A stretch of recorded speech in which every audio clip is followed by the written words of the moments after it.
acompanhou de fato a presença de lideranças amazonenses lá em Brasília para tratar de reforma tributária. A gente quer saber quem que estava por aí, Igor, e o que você destaca de importante da agenda dessas pessoas aí em Brasília.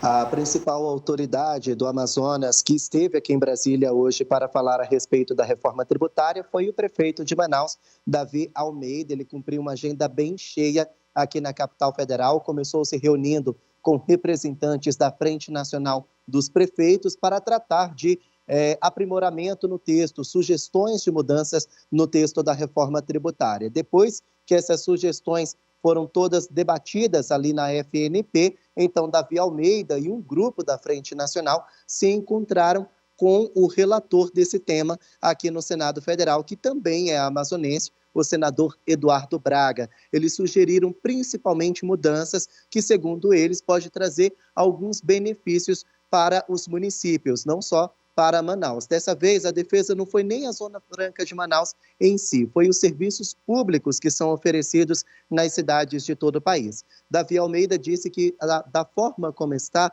a reforma tributária pode atrapalhar a arrecadação dos municípios. Por que isso? Porque o imposto que é municipal, o ISS, ele vai ser extinguido, ele vai deixar de existir e vai ser substituído pelo Imposto sobre Valor Agregado, o IVA. O IVA é dividido em duas partes. Uma delas vai ser gerida somente pela União e a outra vai ser dividida entre estados e municípios. Segundo Davi Almeida e alguns representantes da Frente Nacional dos prefeitos, essa divisão entre governadores e prefeitos, essa divisão de arrecadação entre estados e municípios, afeta diretamente os cofres públicos das cidades, principalmente aí em Manaus, que é responsável pela maioria dos custos de serviços básicos de saúde, como o SAMU, como, por exemplo, o transporte coletivo. Tudo isso sai basicamente do bolso do cofre público da prefeitura. E se cair a arrecadação, esses serviços podem ser afetados. Vamos ouvir o que disse Davi Almeida em coletiva de imprensa logo depois dessa reunião com o Eduardo Braga. Todas as cidades do interior, elas têm base na cidade de Manaus. Da atenção da média, da alta e da baixa complexidade, nós atendemos muitos municípios do interior. Nós financiamos praticamente todo o sistema de saúde do município, ele é bancado pelos cofres da prefeitura. 10% é pelo governo federal. Então, aquilo que hoje nós financiamos está nos sendo tirado da forma que está sendo aprovada a reforma. Vou dar um exemplo para vocês. O SAMU atende toda a população. Ele custa 98 milhões por ano. Nós recebemos de repasse do governo federal apenas 5 milhões. Quem banca são os cofres da prefeitura, através dos impostos próprios da prefeitura, ISS, PTU. Bom, traduzindo o que o prefeito de Manaus disse é que o texto da reforma tributária, da maneira como está, deixa os municípios de todo o país muito reféns da União e ainda precisa dividir valores com os estados. Isso significa que em Manaus, por exemplo, onde a maioria dos serviços básicos públicos saem justamente do cofre da prefeitura, vão ser afetados, porque se tem menos dinheiro no cofre, vai ter menos dinheiro para investir. E então ele se encontrou com Eduardo Braga para resolver esse impasse. O senador, que é relator do texto aqui no Senado Federal, disse que iria analisar junto a especialistas. Agora, Eduardo Braga também teve uma agenda bem lotada aqui em Brasília hoje por causa da reforma tributária. Além dessa reunião com Davi Almeida e também de representantes da FNP, ele se encontrou com o ministro da Fazenda, Fernando Haddad. E isso porque a equipe econômica de Haddad apresentou hoje a Eduardo Braga um estudo que comprova a eficácia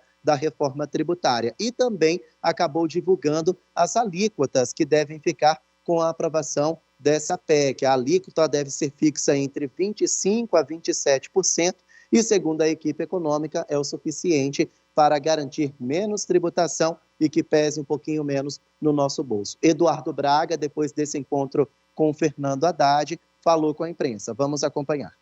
Quando eu fui indicado relator pelo presidente Rodrigo Pacheco, a minha primeira providência foi vir ao Ministério da Fazenda, conversar com o ministro Fernando Haddad e dizer da importância da elaboração desse estudo.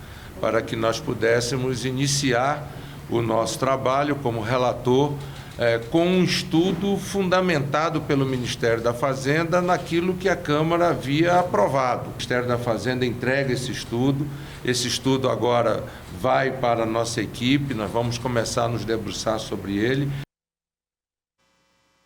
Bom, apesar da apresentação desse estudo, apresentação essa feita pela equipe econômica de Fernando Haddad, ele já sabe, o ministro já tem ciência que o texto vai ser alterado aqui no Senado Federal. Agora, a equipe econômica luta para que a essência da proposta não se perca. Vamos ouvir o que disse o ministro Fernando Haddad.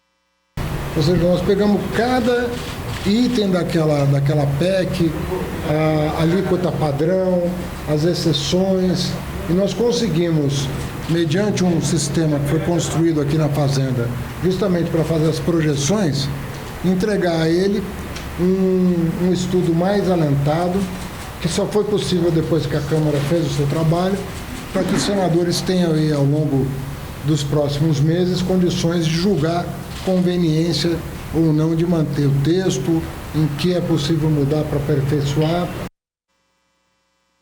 Bom, se de fato o texto da reforma tributária sofrer modificações aqui no Senado Federal, então ele vai voltar para a Câmara dos Deputados para ser apreciado novamente. Aí vai entrar um novo embate do governo federal, um novo desafio para o presidente Lula, que é justamente trazer esse consenso. Se de fato for modificado aqui no Senado, o governo federal vai fazer de tudo para que os deputados concordem com as mudanças aqui no Senado Federal, os dois entrem num texto consensual e então a PEC seja finalmente promulgada pelo presidente do Congresso Nacional, que é o senador Rodrigo Pacheco.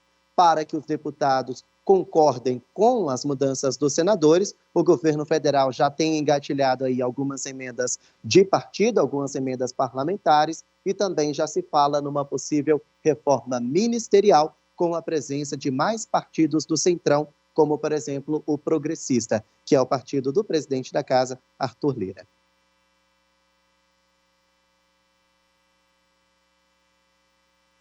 Dessa reforma, né? Além, claro, do custo, quando a gente fala de emendas, mas essas emendas já são previstas, mas certamente vai haver uma distribuição de poder, o que é necessário, mas a gente que está desse lado nunca se acostuma, né, de ver no Congresso. Né? É importante que esse assunto seja, de fato, debatido da melhor maneira, né, sem outros tipos de interesses, mas, infelizmente, a política tem dessas coisas. O Congresso, então, nem se falha, né? Então, a gente deve ter mudança aí em breve. Eu sei que o Igor vai trazer para a gente assim que for haver martelos batidos por aí, né, Igor? Você quer ficar por dentro de tudo que acontece na nossa programação, ser avisado quando a gente postar um vídeo novo? Então se inscreve no nosso canal, não esquece de ativar o sininho e vem fazer companhia com a gente aqui no canal.